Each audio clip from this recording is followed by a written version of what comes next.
This is a really, really tough question. It is rooted in a Karl Marx passage that is fundamentally above your reading level in high school. I did not read Marx heavily until grad school, and I frankly hated every minute of it because Marx is a towering philosophical thinker, but his syntax is tortured and complex, and it's not meant to be readable. And them providing a Marx passage for you guys is an attempt to rattle your cage, make you feel very anxious.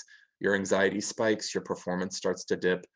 One of my biggest passions for working with you guys is to keep you steady and to keep you knowing that even when you feel like you don't quite grasp the overall meaning of a passage like this one, there are tools that you can absolutely use to study yourself and still get the right answer. And this is a great example of using the scope tool to sharpen and improve your accuracy on a question like 33.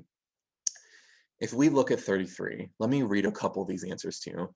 Over the course of the passage, the focus shifts from A, an objective report of the political state in Europe following a rebellion to a pessimistic questioning of that rebellion's true objective. How about B, a somber depiction of the life of an English revolutionary to an incensed plea for change and economic equality?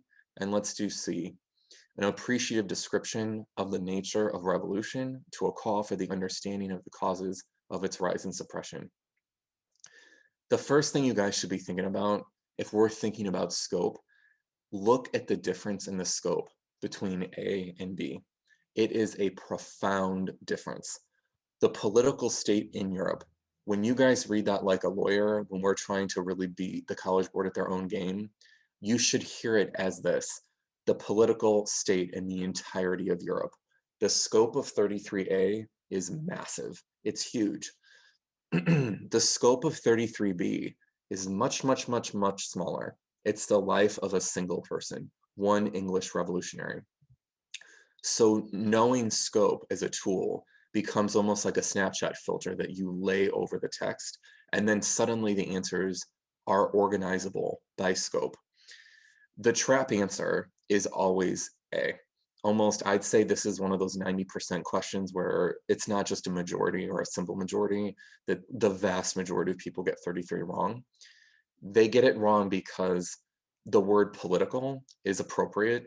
The term Europe is appropriate because if you actually look to on the right box, this is the opening of the passage over here. They actually drop Europe. They name drop Europe in the first line. And because this is a focus shift question, this is a big picture question, the College Board also anticipates where you guys are going to skim, and they will drop keywords that they know you're going to skim those sentences, and they will intentionally layer them into questions. And so this is how they use Europe in the first sentence, though. The first act of the revolutionary drama on the continent of Europe has closed. If you map the grammar of that sentence, the important thing is the noun drama. This drama happened in or on the continent of Europe. That is a very different statement than saying we're going to report on the entirety of Europe. Very different scope. One thing happens on the continent of Europe is small. Reporting on the entire political state of Europe is massive. And so, but the duplication of Europe is a key noun. The tone is more or less political. Also, the word objective, that as a genre, this is a history, historical philosophy passage, more or less. And you guys tend to associate history with facts and something that's boring. And so the word objective feels appropriate to you. In C, the word appreciative feels inappropriate, an appreciative description. And I would absolutely agree with you. If you're thinking Marx is not appreciative of anything, I feel like he was a pretty intense thinker and an intense writer. And the word appreciative does not fit well tonally with this passage, but the scope is correct. Nature of revolution is the appropriate scope. There's one idea that he's writing about, and that is the nature of revolution, and in particular, the cause. And so the keyword cause in C hits the scope the nail on the head.